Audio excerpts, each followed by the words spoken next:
What's going on, everyone? Welcome back to another exciting episode of Attacker Productions. Today I have Jimmy with his take on Gotenks Maidens, which is a very interesting deck. I didn't get a chance to play against it either. I would actually like to play against it, but maybe in the future. With that being said, there are buttons. Feel free to click them. They're there for a reason. Jimmy, take it away, man. All right, so if you're interested in playing this deck, just go look at the deck that topped, because this is very similar to it, and there's not much different. So we'll just give you a link and just go to it now. Yeah, exactly. Just don't watch the video. But if you like our personality, stay. Yeah, totally. So I've been playing around with the Maiden stuff for a little while, and I never really thought about pairing it with the Gotenks leader. I do have a list for Xeno Maidens, so stay tuned for that. But a lot of the effects were lost because you have to have a green leader. And unfortunately, as good as green is, there's not a lot of very good generic green leaders. And then I seen a profile that topped with Gotenks as the leader, and I threw it together, really liked it, and I don't think I could build a better deck. So shout out, I should have looked up the dude's name. Shout out to him for this, because this is a super dope deck. I can't remember what. It'll be on the screen. Yeah. So Gotenks, draw one, awaken at 4, or if you have a unison out, you can awaken at any life and take your life down to 6. Hybrid, flip them over. The permanent is important in this deck. It's really in other Gotenks lists, it's not all that important, but we'll get into that.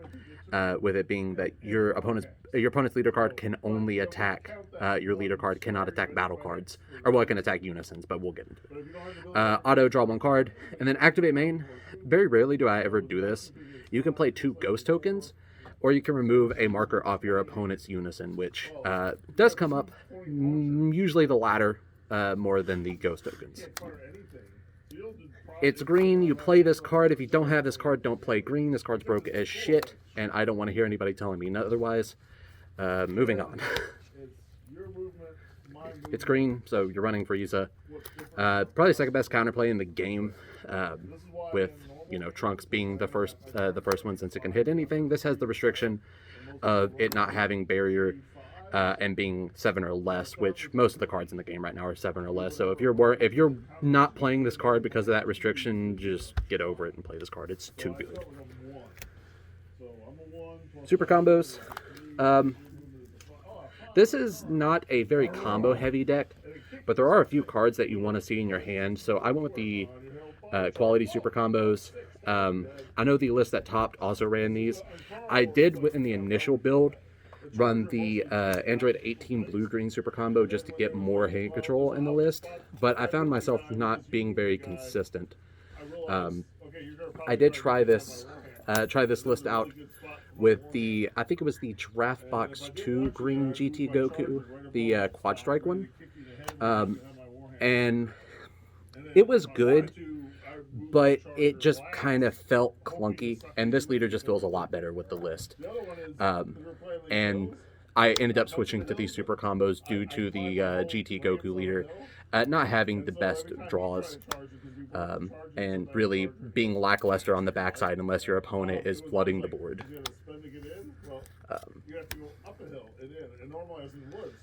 Shocking Death Ball. This is going to go up.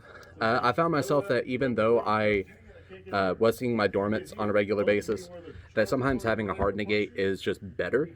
I don't think there's a counter in the game that's better than dormant right now. Violent Rays is debatable. Baby Hatch is a secret rare. Of course, it's going to be very good, but I'm not putting that in the running for best counter attack in the game. This will probably go up because just having a hard negate is good. 3 Ribrianne because it's hand control and it's degenerate. You know what Ribrianne does. So, arguably one of the most ridiculous unisons in the game. Bancroft knows all about this. This is probably one of the most tilting unisons in the game. Its auto does not have any effect in this deck, but that's fine. You can afford losing out on that auto for the rest of the effects. So it's a +2 on a 15k, which is just ridiculous. I think the only other +2 15k unison is the baby unison, if I'm just blanking and not remembering any of the others. But it's a very sticky unison. It's hard to get rid of. And then the -7 is horrifically absurd. If your leader card is green, You get to look at your opponent's life, choose one card, put it in the drop area, and then you choose 3 cards from your opponent's hand to put them in the drop area.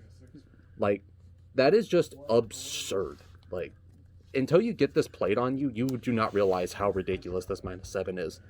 It basically turns the deck. It basically makes it so if you can consistently get this off, your opponent's basically running 7 cards in their life, because that last card is always just going to be put in the drop area by Vegito. And you do run a lot of big double striker and triple strikers, so get your opponent to 4, -7, rip 3 cards, put a card in their life, and then hit them with a triple strike. GG. Like, it's ridiculous. And it might seem like you won't get that off very often, but it's a 15k plus 2. Like, you're gonna get there. Or your opponent's gonna waste a lot of attacks just trying to get rid of it. Yeah, exactly. I mean, there are stuff like the 4-drop Lord Slug that can kill a Unison, but you can just choose to wipe your field instead. There's not a lot of ways to get rid of this Unison easily. This card's just gonna get cut. It's done nothing for me all night. I initially cut it in the original GT Goku list because I just wanted Unison removal, and at the locals we haven't had any issues with Unison, so I cut this card because I did not see it coming up. But I put it back in at the last minute just because I seen how much work it put in on the Gotenks Maidens list that topped. Threw it back in just to try it out, but it did nothing for me tonight. I'm probably going to cut it again. Free blockers. If you have a U2 out, this will come out for free, and your Unison will give it Revenge, which free Revenge blocker is never a bad thing. And also tonight I ran into a Vegeta GT list that was playing the GT Goku Protector of the Earth Unison, where it required me to bottom deck a 2 or less battle card. So this was really nice because I just had these in hand, and I would drop one of these, swing with a battle card, bottom deck it, play another one, swing. So it's very niche, but it's good for that, and it's also good as a revenge blocker. Get into the Maidens package. Pretty Cannon Unleashed. So on auto, you search top 5 for Universe 2, add it to your hand. Then the Activate main is where this card is ridiculous. Burst 2 from 1 energy. You search your deck for a Universe 2, 3 or less. With a name that is not on the battle area, which is fine. And your main target is teleporting Jamez. So if you don't know what this card does, it's permanent. It reduces all Maiden Squadron in your hand by 2 energy. And then the Activate main, you can drop a card, send him to your warp, and then play him back out the next turn. So he does have some self-protection. In the era of the free counterplays that we're in right now, opening a lot of counter windows is usually not the best thing to do. But if you're in a situation where you feel safe from counterplays, you know, dropping one of your Ribrians or really any dead card in your hand to keep him safe for a turn is usually worth doing. But most of the time, I just let him set on board, because if my opponent wants to attack into him, he's going to have Revenge from the Unison. So they're going to have to expend a lot of resources to kill him unless they have a skill to do it. This package is very fragile, which is the biggest weakness of the deck. But as you've seen in the gameplay video, you can just turn around and steal a game with this package alone, which you will see that in the gameplay video.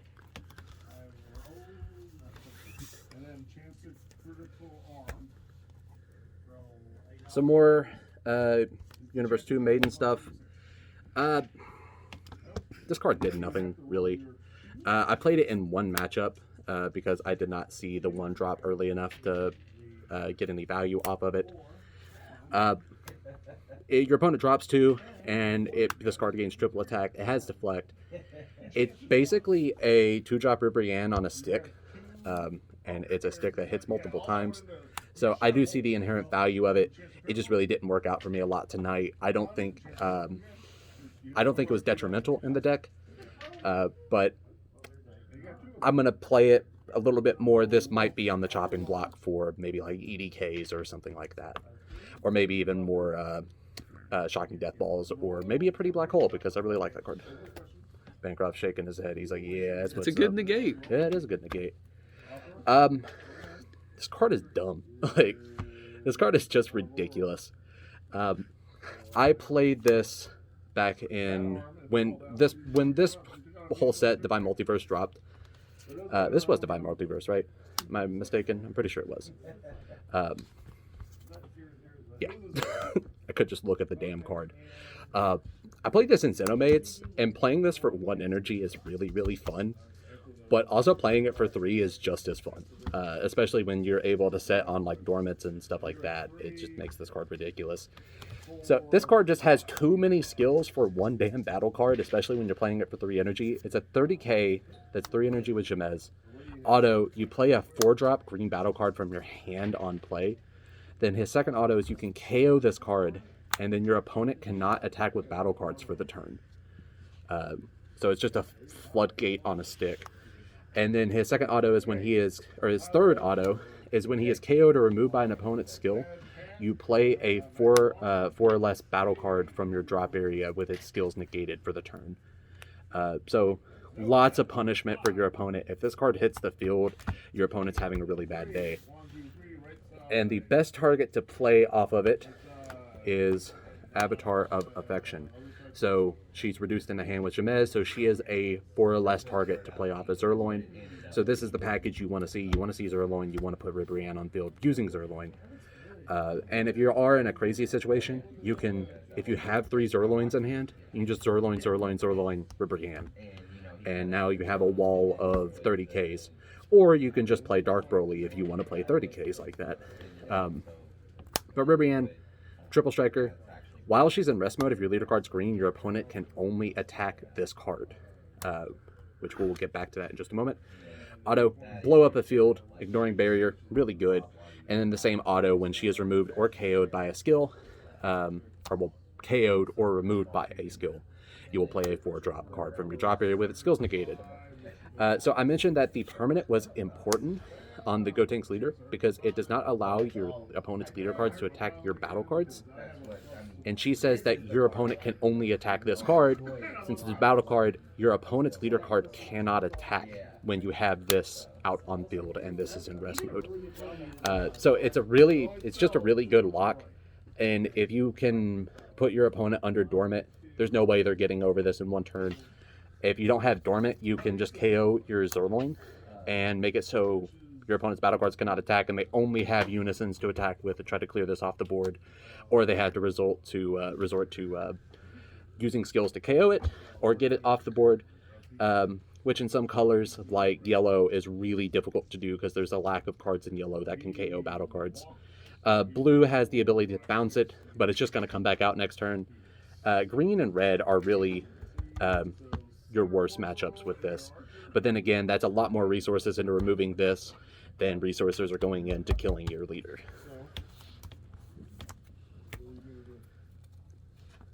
To Kakunsa, this card is, again, absurd. I only own 2, or I would run more of them. I probably wouldn't go... Honestly, I'd probably only go 3, because this card is best when you have Jamez out, because you can play her for 1. And she's a 20k body that negates the attack, and then KO's a battle card. So for 1 energy, that's invaluable. There is not a lot of cards in the game that can stand up to that amount of value per cost.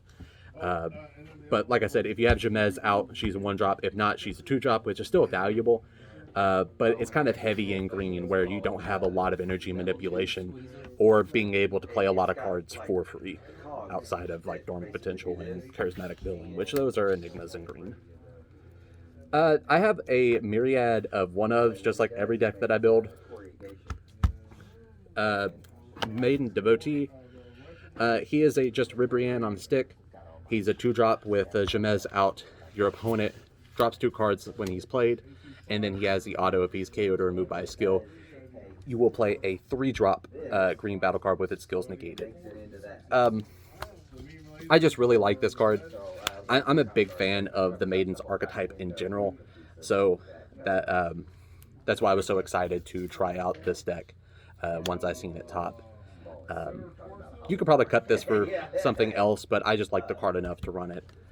Same thing with Brina. She is a negate, pretty much. So she will play for 2 with Jamez out, and then you choose 1 green card in your hand, place it in the drop area, negate a battle card attack.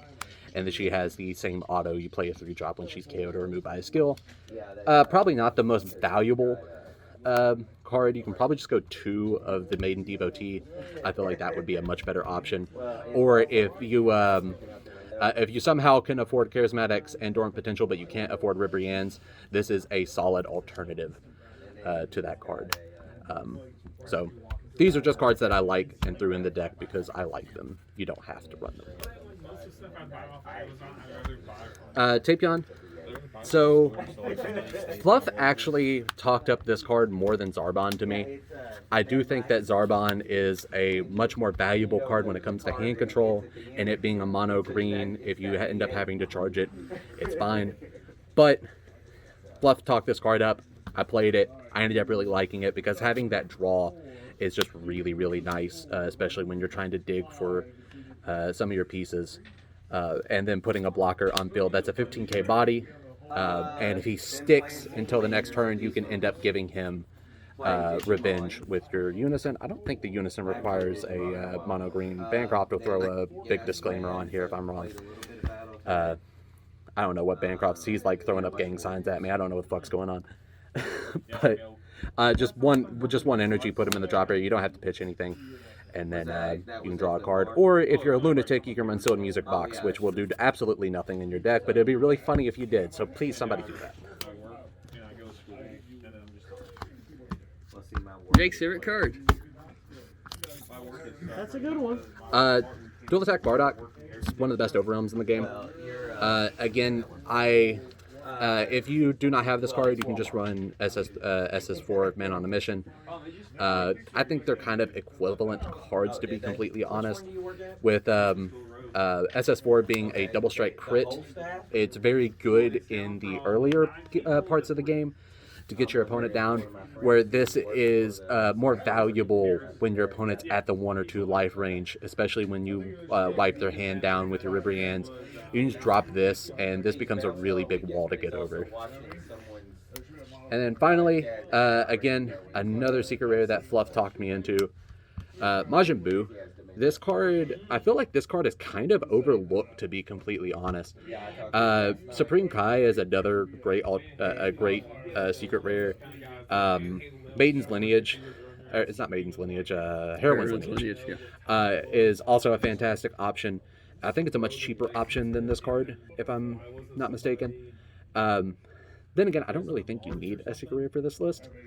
But green is very popular at locals, so being able to play Dormant, and then when your opponent plays Dormant, just go, nah, never mind, Chief, you ain't playing it, feels really good and really scummy and dirty. I played it in my TN deck. I mean, it works. It's gross. But yeah, this is a counter. It's basically a battering on a stick for 3 energy, and it puts a 40k double striker on the field. Just a fantastic card, and I do encourage you to experiment around with this, because this has won me more games than I think any other secret rare in the game has, and I play Cell-X in almost every deck that I can. And that's saying a lot. So definitely take a look at the secret rare. I will say be careful playing against Blue, because when I played against Nick that one game, oh god, he hatch-jacked me. I played that, and he turned around and played Golden Avenger. It's gross. So yeah, again, I'm sorry I forgot the dudes who topped. It was on the screen earlier, man. Yeah, to be on the screen now again because I make Bancroft edit more. So shout out to him.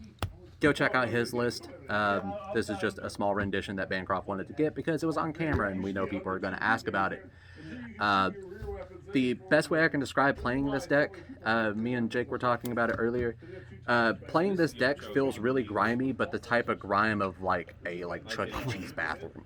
That's the way it feels playing this deck. It's just so gross. Thank you all tuning in. Like I said earlier, there's buttons. Feel free to click them. Jimmy, last words. Rest in peace, EDP. Actually, don't rest in peace. You're a fucking pedophile.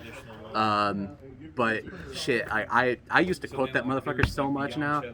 Like I have to like drop like half of my vocabulary because of him. What the fuck? Fuck you, EDP. Fluff, lead us out. Read your cards, know your plays, let us make mistakes so you don't have to. And as always, Fluff out.